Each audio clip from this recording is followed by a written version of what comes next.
Hello, and welcome to the JNCL-NCLIS Language at the Intersection Insights interview series, where we talk with professionals from many fields to hear their perspectives on how multilingualism moves our world.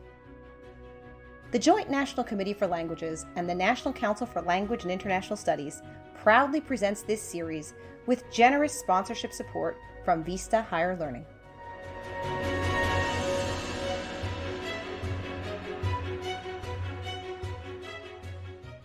I'm Amanda Seawald, current president of the Joint National Committee for Languages and the National Council for Languages and International Studies, JNCL-NCLIS. And today we introduce you to Dr. Beerelli Seshi, a former academic physician, hematopathologist, medical educator, and biomedical scientist, who will help us explore the intersection of language, medicine, and science, and how multilingualism moves his world. Hello, my name is Dr. Beerelli Seshi. I'm a retired physician and scientist. My language intersection is medicine and science. That's perfect. Thank you so much. And now just let's talk a little bit about how do you use multiple languages in your life? Picture a situation when you meet a stranger. If you speak in his or in her language, you can imagine the reaction on their face. If you really extend this context, what would it have been like if Christopher Columbus greeted the natives in their language? Probably the history of America would have been different. What I'm trying to say, that if you speak in the other person's language, it makes immediate connection. By the same token, as I'm living in the United States, I would be going and just come across some Indian face. Hey, are you a Telugu? Let us say if he says yes, the whole conversation would jump to a new level. So language in everyday use makes the connection so wonderful, so human. That's wonderful. And I thank you so much for sharing it that way. It makes me think even more about the role that you've played as a scientist and as a medical professional. How has being multilingual impacted your ability to treat your patients or to even have a different way of looking at the research that you've done? I'm not a clinical physician. I'm a pathologist. I trained at Yale, and I practiced pathology for 30 years. So I won't be actually seeing the patients. However, I have trained approximately 70 pathologists coming from different parts of the world in my 20-some years of academic practice. And also I taught medical students for 12 years, including 6 years at the University of Rochester and 6 years at the University of South Florida. All these students and trainees, they had different linguistic backgrounds, consequently different cultural backgrounds. So I closely interacted with them, and especially the resident trainees, because a given resident would rotate with me for 6 months, so which is a lot of time. So in the process, you would get to know their cultural background, the linguistic background, so many other aspects of their lives. And so they were from Chinese origin, from Lebanese origin, from Greek origin, from Italian origin, you name it. Each person, when they speak English language, each has their own issues. I had my own issues. So I would discuss communication aspects, language aspects, sometimes in our group, sometimes privately. I recognized certain issues. For example, Chinese have a difficulty confusing between L for R. People of my background have a great difficulty in distinguishing between V and W, for example. So sometimes when we are speaking English with all these backgrounds, it would result in some interesting scenarios of comical proportions when you interchange L for R or V for W, something. So this is how my interest in language has impacted in my teaching and interacting with a variety of people. And no matter what I have been doing, whether I'm teaching, whether I'm looking through the microscope and making a diagnosis and interacting with my fellow trainees, my trainees, part of my mind was always working on the linguistic aspect, always. And I would tell some stories and some medical terminology. I would explain to them how that particular word came about and, things like that. So in fact, all these decades and decades of, being involved in that kind of thinking prepared me for my current project of multilanguaging. And so 2.5 years ago, I decided to retire and give full focus in developing this language project. And so I'm glad that it has taken some shape. And so that is the story behind, if I may say so. Yes, no, that's wonderful. And I'm so interested in the decision that you made to move your focus from the scientific research you were doing or the scientific work you were doing in medicine to focusing on language and taking your scientific background and kind of your approach to looking at things and looking at multilanguaging is specifically with Indian languages. Tell us a little bit about how you take the kind of the concepts of science, which is almost like a language in and of itself, right? And how you've applied that to your new project and where you see that going. I spent first 30 years of my life in India, next 40 years of my life in the United States. So I had experienced all the linguistic aspects of it and all the rancor, because India has some 2,000 languages and 22 of them are state official languages, but still there is no accepted national language, which is a kind of tragedy. In conventional molecular biology and biochemistry, we study a single protein at a time, a single gene at a time. On the other hand, in these sciences, we study thousands of genes and thousands of proteins all at once. So these were all cooking at the back of my mind, interacting, in other words. So I asked myself, why can't I, if I can study thousands of proteins and thousands of genes at one time, why can't I learn 5 or 10 languages at the same time? And so I have all the experiences, in other words, technical experiences of handling massive amounts of data, mining massive amounts of data. In other words, how to make sense of a heap of data. We have 5 or 10 languages. And so if we can study them simultaneously, I thought we could study languages simultaneously. Then I thought what languages might be appropriate in the context of India. So I came up with the idea that, mother tongue has got to be there.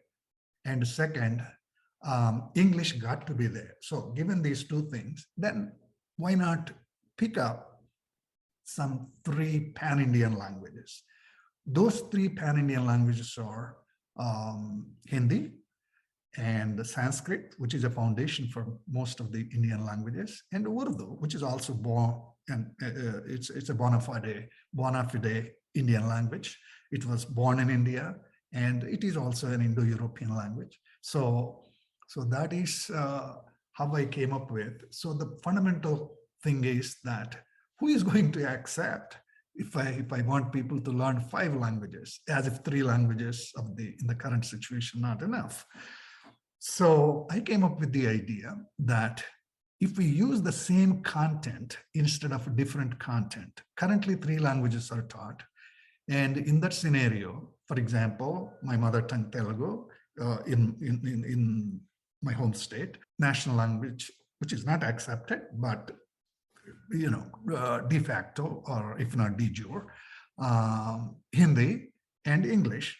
So they are introduced at different school level, class levels, and also the content is entirely different. So I came up with the idea of using same content, and the moment you make that change, same content, identical content, in other words, identical subject material. For example, if there is a lesson on Mahatma Gandhi, same lesson across 3 or 5 languages. So the moment you make that change, it will allow you to study sentence by sentence and word by word in 5 languages. And that would make it highly efficient in my view, because the dimensionality of the information is greatly reduced. So the focus is in learning the language, not so much on learning the content.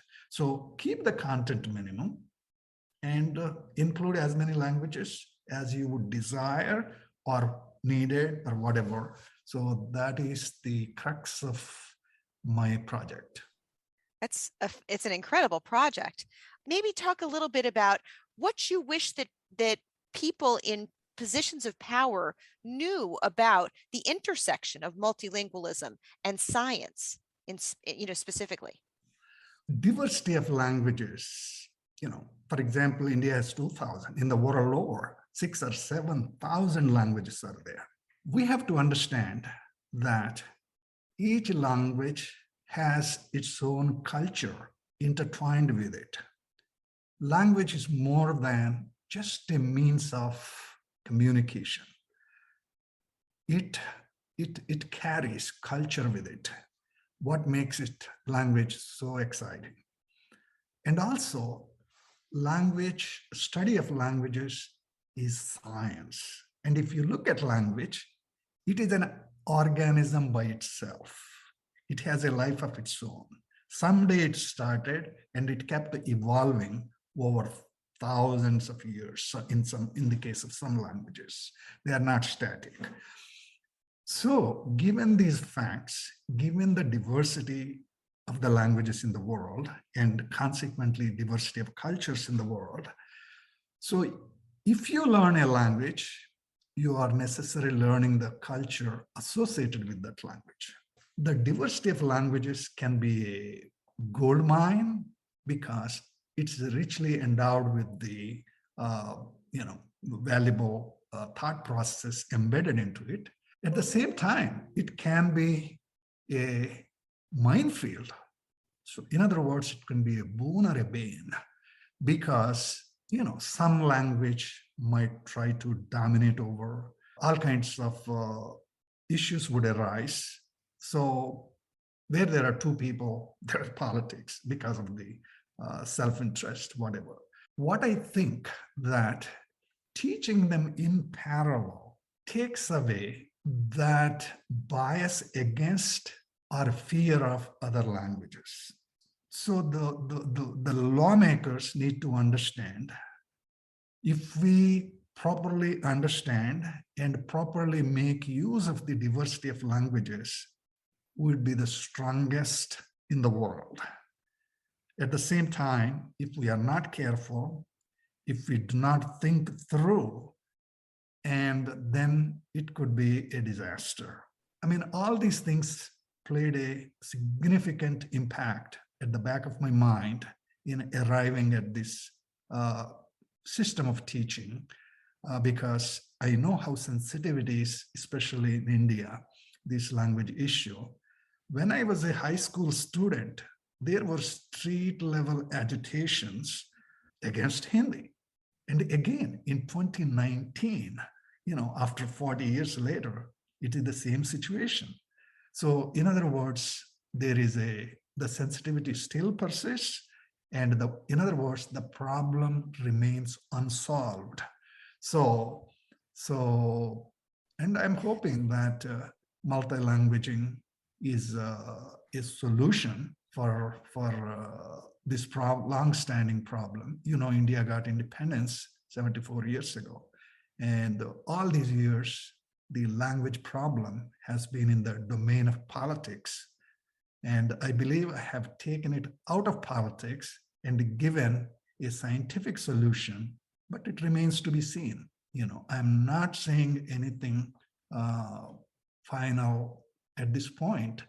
And the idea of multilanguage, learning multiple languages simultaneously using identical content, is a very attractive idea. And nonetheless, I have to be humble. It needs to be validated before it can become a routine tool. So I love how you're thinking like a scientist all the time and everything that you're doing. And I find that fascinating. As an educator who doesn't have the same type of background, I feel like I'm learning so much from you just from listening to you. So thank you. Thank you. I want to just ask you just to kind of pull back a little bit and give me in a broad sense, how do you feel that scientific advances are made possible by multilingualism? Or to put it another way, how would scientific advances be hindered without supporting linguistic diversity? The multilingual person is uniquely equipped with a thinking skill set compared to a monolingual person, because a multilingual person who had learned multiple languages had no choice but to have learned how to sort out the differences and interference of one language with the other in his or her mind. So in other words, the mind, a multilingual mind, he's in a different world. And also, if I may mention that if you look at the radio images of the brains of multilingual persons versus monolingual, there are a lot of structural differences, functional differences. So to answer your question, a multilingual person is in a better position to make scientific advances in other fields than compared to a monolingual person. For that matter, it's imagine like a musician who has the knowledge of multiple systems and the broad background. So he's playing the music, and based on the response of the audience, he can pull from his repertoire and rise up to the occasion. Same way, if a scientist, the prepared mind can see an incidental finding, whereas if your mind is not prepared, so many good things pass right in front of your eyes, but you won't see them. Right. So in other words, the eyes can see only what the mind knows.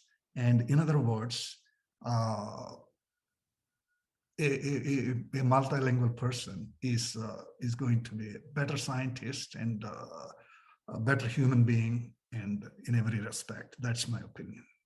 I concur completely. I think it's a very important point, especially here in our nation, which is primarily, monolingual in its thought, right? And of course, we have so many multilingual people across the United States. And one of the places where that becomes most evident is when we have our students, children. I have a daughter in college and a son getting ready to go to college. And as I think about that, I visited many campuses and was on the admissions tours, and too many times I've heard people talking about testing out of language and not having to take language classes. And so thinking about that, thinking about the attitude of so much across the United States, what I want to ask you to final, my last question to you is really, it's basically twofold. We want to encourage multilingual studies in science-focused majors. We want science majors to start to require actually, language proficiency as a part of the degree process. So if you were going to speak to an aspiring student of medicine or science about the value of language learning, what would you say to them? Well, this is very, very important, because oftentimes it bothered me. The concept of STEM education bothered me so much, because it doesn't include languages. It includes science, technology, engineering, and whatever the M is, but mathematics, okay? It doesn't include languages. In my opinion, language is the root. The stem doesn't have a root, okay? So it's hanging in the air. Learning of languages is fundamentally critical, no matter what you want to become, whether scientist or a musician, artist, or whatever.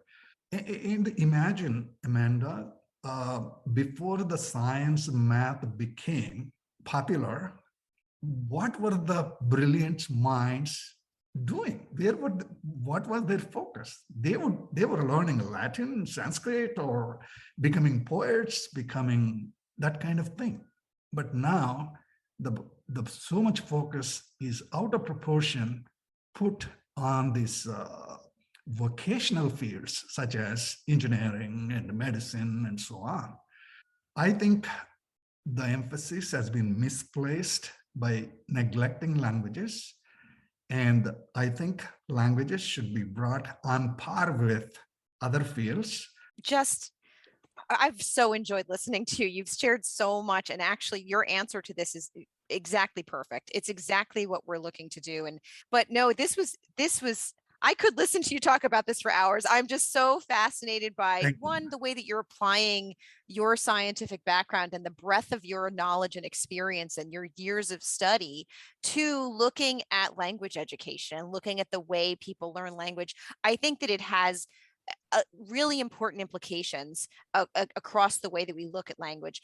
What you just said about the essential nature of language, not just STEM, right, is something that we literally have to battle all the time as language education advocates. It is the central part of our challenge. And we are just so grateful for your time and the generosity of your sharing of your experience. This gave me such a wonderful opportunity. I have expressed in a public way some of my thoughts first time.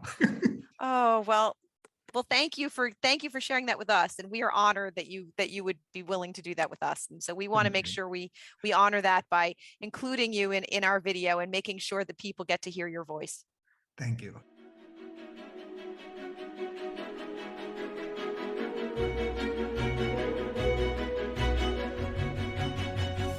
That concludes today's featured story from our Language at the Intersection Insights interview series. For more information about the advocacy work of the Joint National Committee for Languages and National Council for Languages and International Studies, please visit www.languagepolicy.org. To learn more about this interview series, hear stories from other professionals, and explore how language moves our world, visit www.languagepolicy.org/language at the intersection. Thank you to our interviewees for sharing their stories. Thank you to our series sponsors, Vista Higher Learning, and thank you all for listening.